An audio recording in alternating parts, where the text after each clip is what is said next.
बिस्मिल्लाहिर्रहमानिर्रहीम, अस्सलाम वालेकुम। आप इजी वीज़ा यूट्यूब चैनल देख रहे हैं। मैं हूं कैसर खान।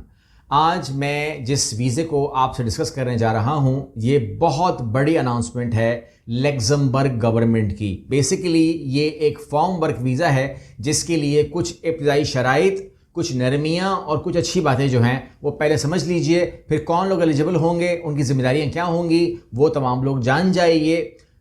कोई एक्सपीरियंस लेटर नहीं चाहिए, ऐसा गवर्नमेंट कह रही है कि हमने अपने तमाम फार्म वर्कर्स की कंपनीज को बता दिया है, जो भी हायरिंग करेगा, कि उनसे वर्क एक्सपीरियंस नहीं मांगा जाएगा, उनसे फ्रेंच लैंग्वेज टेस्ट नहीं मांगा जाएगा, उनसे जर्मन लैंग्वेज टेस्ट नहीं मांगा जाएगा, उनसे इंग्लिश लैंग्वेज टेस्ट नहीं मांगा जाएगा, उनसे कोई भी लैंग्वेज टेस्ट नहीं मांगा जाएगा और उनकी उम्र 18 साल से ऊपर होनी चाहिए। इसके अलावा जो भी एज हो इसका जिक्र नहीं किया जाएगा। इसके अलावा जो सबसे अच्छी बात है, लग्जमबर्ग गवर्नमेंट ने तमाम एम्प्लॉयर्स को इस बात का पाबंद किया है कि अगर आप अपने फॉर्म के लिए किसी को भी हायर करेंगे तो आप उसकी वीज़ा फ़ीस देने के पाबंद होंगे, यानी कि वो देंगे। आप उसका एयरलाइन टिकट देने के पाबंद होंगे, आप उसे खाना देने के पाबंद होंगे, आप उसको ट्रांसपोर्ट देने के पाबंद होंगे, आप उसको रिहाइश देने के पाबंद होंगे। मतलब ये हुआ कि आप लोगों के ऊपर कोई ₹1 का खर्चा भी आने वाला नहीं है। Simple is that. अगर मैं बात कर लूं, वैसे भी लग्जमबर्ग जो है वो एक बड़े दिल का मुल्क है और अगर आप वो देखें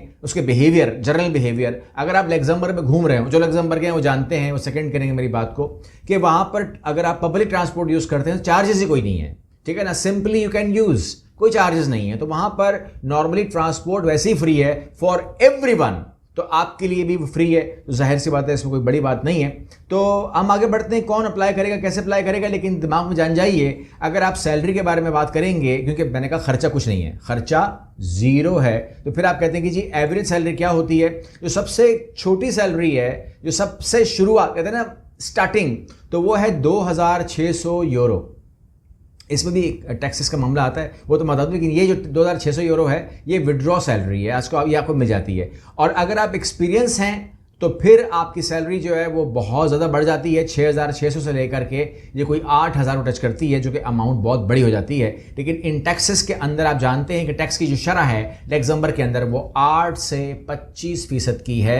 लेकिन जो आप शुरू के तकरीबन €12,500 कमाएंगे उसके ऊपर ये अप्लाई नहीं होती है। वहाँ पे कानून है, आप समझते हैं, आप जानते हैं इन बातों को, तो इसलिए मैं इस पर ज़्यादा डिटेल से नहीं जाऊँगा। अब आप कहते हैं कि जी कौन लोग अप्लाई कर सकते हैं, तो मैं थोड़ा सा जल्दी आपको बता दूं, फिर आपने कैसे अप्लाई करना है ये भी मैं आपको स्टेप बाय स्टेप बताने जा रहा हूं। सबसे पहले जिस बंदे की ज़रूरत है, जो बहुत बड़ी तादाद में लोगों की ज़रूरत है, लेकिन ये है क्रॉप फार्मर। अब क्रॉप फार्मर जो है वो आपको बताना चाहिए कि अगर आप ये काम कर सकते हैं तो फिर आप कर सकते हैं, एक्सपीरियंस नहीं है तो भी और एक्सपीरियंस है तो भी सैलरी में फ़र्क आ जाएगा। इसमें ये जो क्रॉप फार्मर होता है वो ज़मीन पर फसलें उगाएगा, उनकी देखभाल करेगा, महारत रखेगा इस बात की। इसका बुनियादी मकसद मुख्तलिफ अनाज, सब्जियाँ, फल या चारा वगैरह काश्त करके तिजारती या ख़ानदानी ज़रूरत पूरा करता है।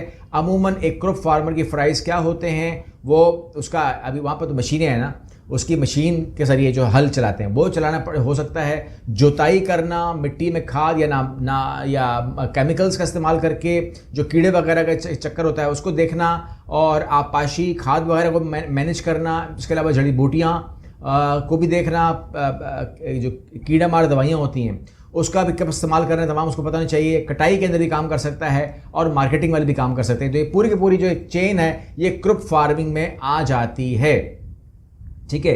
ये आपको मैंने कंफर्म कर दिया। अब आप आगे जाते हैं तो जो और लोगों की ज़रूरत है उसके अंदर एनिमल हस्बेंड्री कहलाती है। एनिमल हस्बेंड्री जो है, एनिमल हस्बेंड्री मवेशियों और दीगर पालतू जानवरों की निगहदाश्त, अफजाइश और पैदावार बढ़ाने का मुनज़्ज़म तरीक़ाकार है। इसका मकसद गोश्त, अंडे, दूध, ऊन, शहद, खाल और खाद जैसी ज़रूरी तिजारती मसनूआत का आसान करना, साथ ही जानवरों की सेहत को भी यकीनी बनाना है, यानी कि आपने नज़र रखनी है इन तमाम मामलात के ऊपर भी। उनके पानी का ख्याल करना है, उनकी सेहत का ख्याल करना है, उनकी वैक्सीनेशन का ख्याल करना है, ब्रीडिंग और अफजाइश के अंदर आपने सपोर्ट करना है, और ये तमाम मामलात क्लियर करना, सफाई वगैरह तमाम चीज़ें जो हैं ये उसके खाते में आ जाएगा।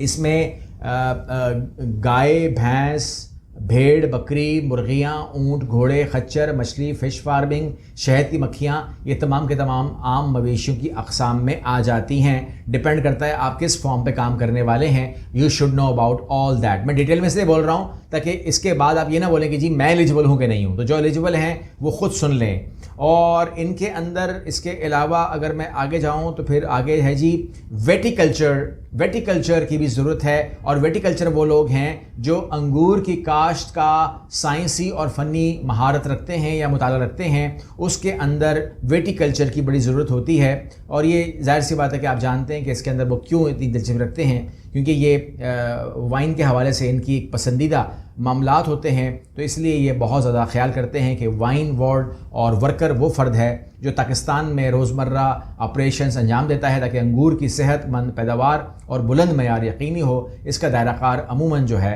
वो कलम लगाना, अंगूर की कलम लगाना, इसके अलावा तराश और बंधन लगाना, मट्टी और घास की देखभाल करना, आबपाशी निज़ाम की निगरानी करना, स्प्रे और कंट्रोल और कटाई का हिस्सा बनना, ये तमाम के तमाम इसी एक खाते में आ जाता है। हॉर्टिकल्चर वर्कर की भी ज़रूरत है। और ये जो हॉर्टिकल्चर्स हैं इसके बारे में भी मैं आपको इन्फॉर्म कर दूं, थोड़ा सा मैं इसका खुलासा दे दूं।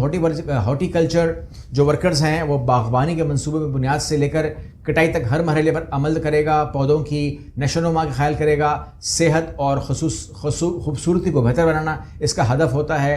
और आबपाशी निज़ाम, कीड़े मार दवाई, कंट्रोल, तराश खराश, ख्याल करना, उसकी देखभाल करना, कटाई करना, ये तमाम का तमाम उस खाते में आ जाता है। तो ये तो आपको पता लग गया कि इसके अंदर कौन लोग जो है वो करेंगे काम और उनकी पोस्ट क्या होगी और उनकी जिम्मेदारियां क्या होंगी। अब आप कहते हैं कि जी अगर आपसे करवाना हो तो कैसे होगा। अब वो लोग जो हमसे करवाना चाहते हैं उनके लिए ये ऑप्शन जो है ये यूरोप प्लैटिनियम प्रोग्राम का हिस्सा होगा। हम आपको प्लेटफॉर्म देंगे, हमारी सर्विस, हमारी टीम, हमारी तमाम चीज़ें, आपकी जो प्रोफाइल है वहाँ से शुरू हो जाएगी और प्रोफाइल से लेकर के एंड तक, यानी कि जो भी प्रोसेस है वो तमाम का तमाम हम करेंगे। लेकिन अगर आप यूरोप प्लैटिनियम प्रोग्राम का हिस्सा बनेंगे तो आपको यूरोप प्लैटिनियम प्रोग्राम में एनरोलमेंट करवाने की ज़रूरत होगी। इसके अलावा कोई और चार्जेस आपको नहीं देने पड़ेंगे, सिर्फ आप एनरोल होंगे ताकि आपके बिहाफ के ऊपर ये काम किया जा सके। एक तो ग्रुप वो है, ठीक है, कि वो अपनी रजिस्ट्रेशन करवाएंगे, इनरोलमेंट करवाएंगे, उसकी वो फ़ीस अदा करेंगे और हमारे ग्रुप का हिस्सा बन जाएंगे और सारी सर्विस उनको मिल जाएगी, यानी कि उनके बिहाफ में मिल जाएगी। उन्हें कुछ करने की ज़रूरत नहीं है, जस्ट उन्होंने अपनी हाथ से लिखी हुई एक तहरीर, एक CV नुमा चीज़ जो है वो हमें हैंडओवर करनी है, बाकी काम सारा हमारा होगा। आपके वीज़ा, डॉक्यूमेंटेशन, सबमिशन तक, ठीक है, protector, medical insurance, visa, ticket, तमाम खिदमात आपको हमारी टीम से मिल जाएंगी। लेकिन वो लोग जो कहते हैं हम आपके साथ रजिस्टर होना नहीं चाहते या नहीं होंगे या हम खुद करेंगे तमाम काम, तो क्या हम फिर क्या करें? आप क्या करें? नंबर 1, आप मेरे फर्स्ट कमेंट पे चले जाएं या आप जो है आप डिस्क्रिप्शन बॉक्स पे आ जाएं। एक लड़के ने बड़ी प्यारा कमेंट किया था, मुझे अच्छा लगा था वो कमेंट। उसने कहा अक्सर आप शिकायत करते हैं कि जी लोगों को डिस्क्रिप्शन बॉक्स में आना नहीं आता या वो फर्स्ट कमेंट नहीं देखते, तो उन्हें जो नहीं मिल पाते, उन्हें जो ये है ना नहीं नज़र आते। वो कहते हैं जी हमें आपने डाले ही नहीं है, डिस्क्रिप्शन बॉक्स का भी नहीं पता होता, कमेंट का भी नहीं पता होता, एंड सो फोर्थ। तो उस लड़के ने सवाल किया, कहता है सर अगर इन लोगों को नहीं पता इन चीज़ों का तो ये लोग यूरोप में करेंगे क्या? बड़ा अजीब सवाल था, मगर मैंने कहा कि वाकई में अगर इतनी नॉलेज बड़ी ज़रूरी है आपकी कि आप अपने आप को चालाक करें, अपने आप को समझदार करें, अपने आप को स्ट्रॉन्ग करें मेंटली एंड फिजिकली, तब आप कामयाब हो सकते हैं। क्योंकि वहाँ कंपटीशन बहुत ज़्यादा है यूरोप के अंदर। वहाँ पर सिर्फ पाकिस्तानी नहीं है, वहाँ पर बंगाली भी है, नेपाली भी है, बांग्लादेशी भी है, भूटानी भी है, इंडियन भी है, सभी हैं और आपको फ़ाइट करना होता है। तो सबसे पहले जो आपको साइट मिलेगी इंशाल्लाह फर्स्ट कमेंट के अंदर, जिस कमेंट में आप कमेंट करते हैं वही कमेंट मेरा भी देख लीजिएगा, आसान बात है। और डिस्क्रिप्शन बॉक्स से भी ले सकते हैं। यूरोपा की साइट है, वहाँ पर आप अप्लाई कर सकते हैं। इसके अलावा इंडीड आप अप्लाई कर सकते हैं। लिंक्डइन पे आपको एक्टिवेट होना पड़ेगा और अपनी जॉब सब्सक्राइब करनी पड़ेगी। इसके अलावा jobfinder.lu पे अप्लाई कर सकते हैं, मैं आपको इसका लिंक दे दूंगा तमाम का, आप कर सकते हैं। इसके अलावा रिक्रूटमेंट कंपनी जो इन चीज़ों को डील कर रही है, आपको अगर कोई कन्फ्यूजन हो कि आप डेमोन्स्ट्रेशन करके दिखाएं, स्क्रीन पर करके दिखाएं, मैं करके दिखा दूंगा किसी वीडियो के अंदर, मसला नहीं है। आप सिर्फ कहिए, तमाम चीज़ें इस वीडियो के अंदर, इस चैनल के ऊपर आपको फ्री प्रोवाइड की जा रही हैं। तो मैं आपको डेमोन्स्ट्रेशन कई दफ़ा बता चुका हूं, दोबारा बता दूंगा। manpower.lu, manpower.lu जो है ये फ्री रिक्रूटमेंट एजेंसी है, आपको चार्ज नहीं करती, आपको सर्विस देती है। इसके अलावा moviejob.com भी आपको फ्री सर्विस प्रोवाइड करती है, ये भी वो है। और adam.public.lu ये भी आपको फ्री सर्विस प्रोवाइड करती है। और सबसे अच्छी बात यह है कि ये गवर्नमेंट की अपनी एजेंसी है, they will never charge you. इन तमाम का जिक्र मैं डालने वाला हूँ डिस्क्रिप्शन बॉक्स के अंदर। आपने खुद अप्लाई करना है, आपने हमसे अप्लाई करना है, ये एक अलग बात है, ये फैसला है, आप जो मर्जी फैसला करें। मगर कोशिश जो है ना, आपने करते रहनी है और अपने लिए ईमानदारी के साथ काम करते रहना है। प्लीज़ डन बेस वाले राब्ता मत किया करें। उनके लिए मेरा मशवरा ये है कि अगर वो चैनल को सब्सक्राइब से अनसब्सक्राइब कर देंगे तो भी मुझे कोई दुख नहीं होगा, बिकॉज ये चैनल उनके लिए है ही नहीं, ठीक है ना। उनकी जो सोच है वो इलीगल सोच है, और मैं बात कर रहा हूँ अपने लीगल काम करने वाले लोगों से जो लीगल काम करना चाहते हैं, मेरिट बेस के ऊपर इंतहाई कम पैसों में या फ्री ऑफ कॉस्ट जाना चाहते हैं। ये वीडियो जो है ये फ्री ऑफ कॉस्ट जाने वालों के लिए एक बेहतरीन चीज़ है, मगर ये वीडियो तकाजा करती है कि आप अपने लिए मेहनत करें। अगली वीडियो मिलते हैं। अल्लाह हाफ़िज़।